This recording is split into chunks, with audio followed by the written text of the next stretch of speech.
So as you can tell, we have just finished service here on Easter Sunday at Living Table.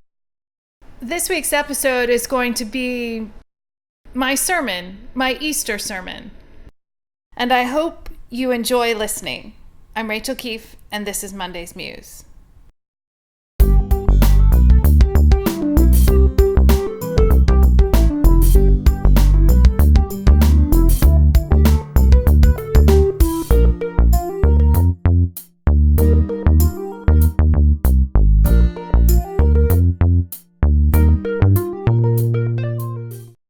Christ is risen. Christ is risen indeed. Got it now. This is good. This is good. Just as preachers aren't really thrilled about preaching on Good Friday, there are those among us who also are not overly thrilled with preaching on Easter Sunday because the place is packed and we feel this extra pressure to tell you everything you need to know about Jesus right now. And that can't happen. And then there's pressure among clergy as we talk to each other about what we're preaching to find something new to say. To find something new to say about this ancient story. And my thought is, why bother find something new? We still haven't figured out the old. Years ago, in my first field ed church, it was a church where about 1,800 people gathered. It's huge. And the senior pastor that day decided he would do the children's sermon because neither the associate pastor nor myself were capable of doing children's sermon on Easter when there would be so many extra kids. So he gets up there, and at the time I thought he was old, but in reality he's probably about my age. But at 25, that was old. And he had all these little kids around him, and he was going on and on about the tomb. And the kids are scratching their heads, and the girls are lifting up their dresses and doing what girls do. And the boys are just like, look at the lights. And he's going on and on about the tomb, and I leaned over to the associate pastor, and I said, "You don't know what a tomb is." And he said, without missing a beat, "That's all right, they don't know what a resurrection is." But how true it is that we still wrestle with this idea of resurrection. We don't know what happened. In every gospel account, Mary Magdalene is among the women. She's either alone or she's with others, but Mary's always there. And so we know Mary experienced something unexpected on that Easter morning. We don't know exactly what. In John's gospel, she goes to the tomb with the other women and sees that it's empty and is very distressed. Wouldn't you be? If your beloved teacher, the one you believed to be the Christ, the Messiah, was dead, and you thought you were going to go and perhaps sit vigil, because in John's gospel, Jesus was properly anointed for burial. So in this account, she was going to mourn, to sit vigil, to do whatever she had planned to do to honor Jesus, and discovers that he is not there. Well, that's rather startling. And then all of a sudden, these two angels in dazzling white, quite frankly, I'd be out of there. Because angels always say their first words. You know what they are? Fear not. Too late, every single time, too late. They're scared, yes. They are scared. And how those women were able to look more deeply into the tomb to see the burial cloths, I will never know.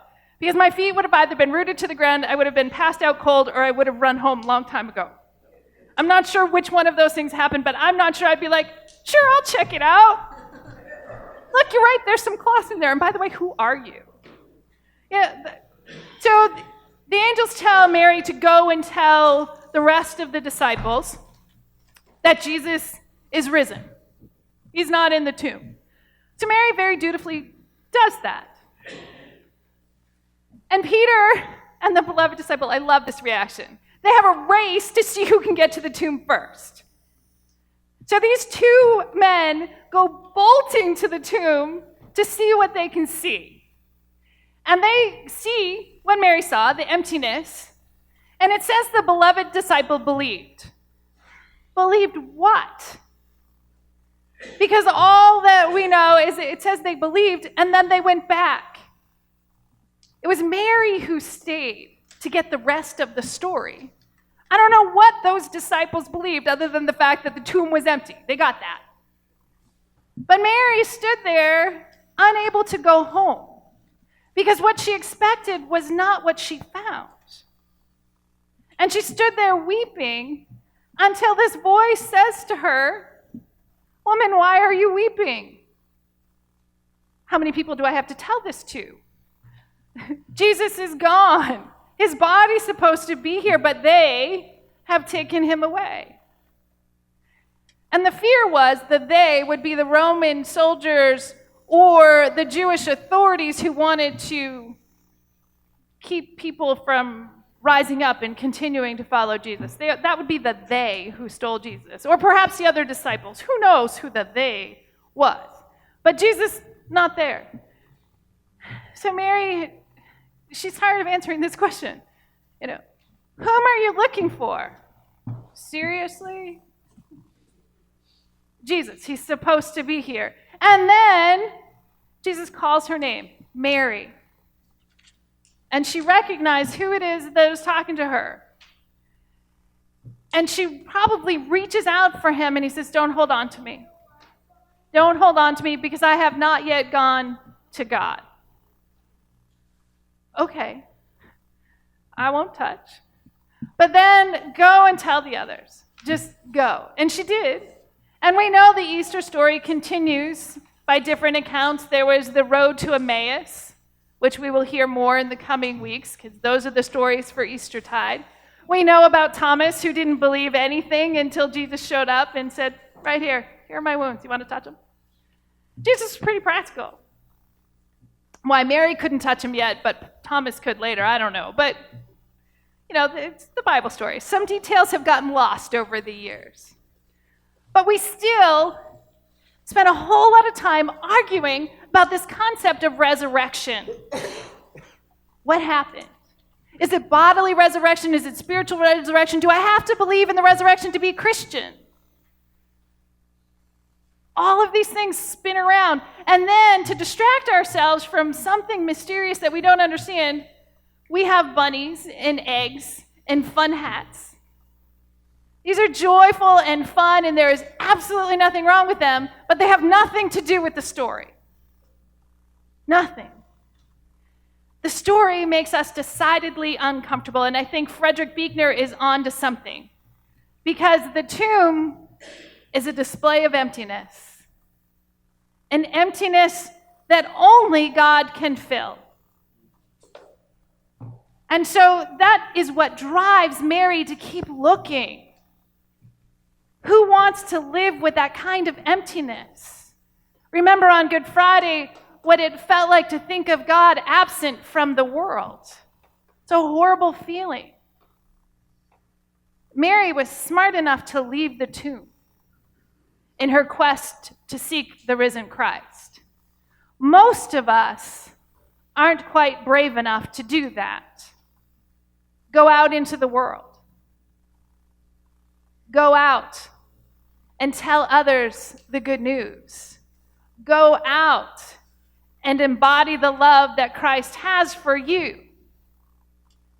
All these things. It is much easier to sit around and debate the power of the resurrection or the reality of the resurrection or the truth of the resurrection than it is to follow the way of Christ. If you follow the way of Christ, you will encounter the truth of the resurrection.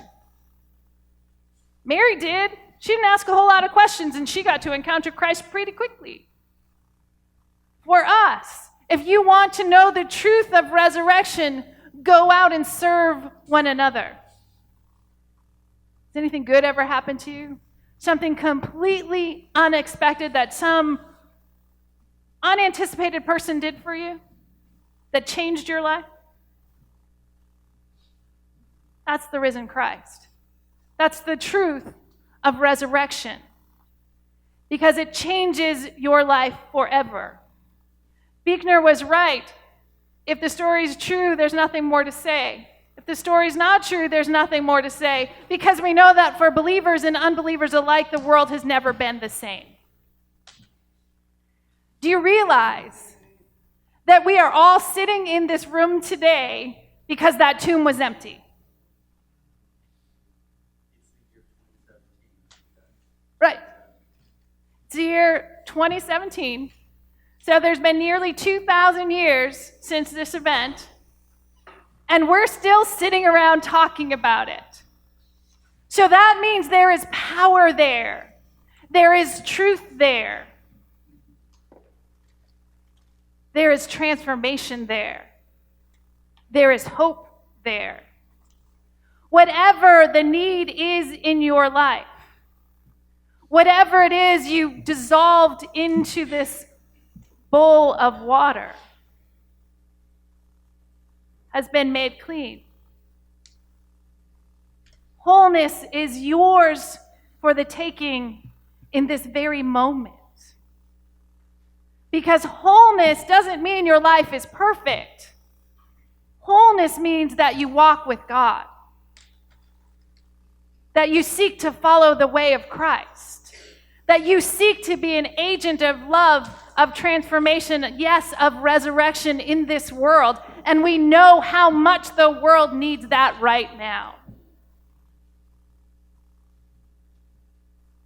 If you want to know the truth about resurrection, go and be Christ to one another, to the hungry and the homeless, the widow, the poor, the orphan, the refugee.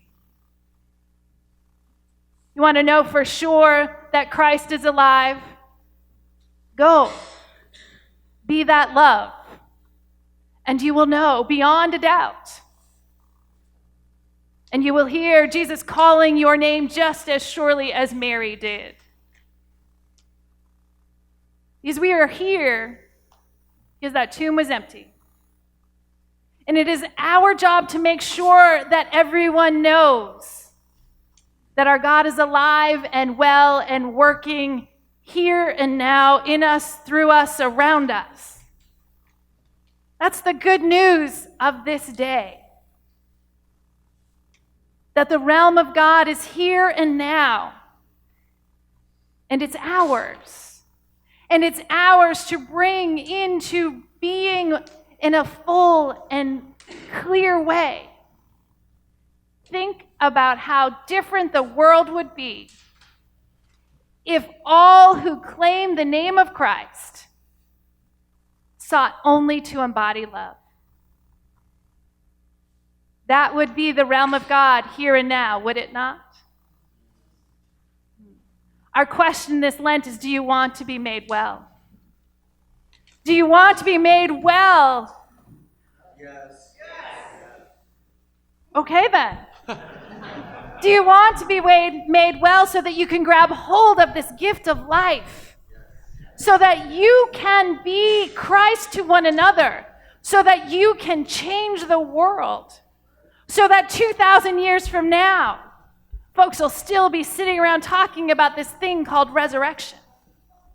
Do you want to be made well? Yes. Christ is risen. Christ is risen indeed. Amen.